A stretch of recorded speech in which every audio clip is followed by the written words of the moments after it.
दुनिया से डिस्कनेक्ट हो रहे हैं। उन्हें रियल लोग बोरिंग लगते हैं और वर्चुअल वर्ल्ड ज्यादा एक्साइटिंग। और जब मोबाइल छीन लो तो उनका बिहेवियर अग्रेसिव और एंशियस हो जाता है।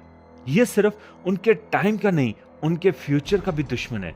मोबाइल ने हमारी इमोशंस और रिलेशनशिप्स दोनों हमसे छीन लिए हैं। हम रियल दोस्तों से ज्यादा वक्त वर्चुअल लोगों के साथ गुजारते हैं। खाना खाते वक्त फोन, सोते वक्त फोन, हत्ता के वॉक पे भी फोन। हम अपनी हकीकी जिंदगी को जी ही नहीं रहे, बल्कि हम अपनी लाइफ रिकॉर्ड कर रहे हैं। रिसर्च के मुताबिक मोबाइल यूज से एंजाइटी और डिप्रेशन दोनों बढ़ रहे हैं, खासकर टीनेजर्स में। उन्हें लगता है सब लोग उनसे ज्यादा खुश हैं, उनकी लाइफ परफेक्ट है। ये कांस्टेंट कंपैरिजन उनके सेल्फ एस्टीम को तोड़ देता है। और सबसे खतरनाक बात यह है कि हम धीरे धीरे इमोशनली नम हो रहे हैं। हम असली खुशी, गम या एक्साइटमेंट महसूस ही नहीं होती।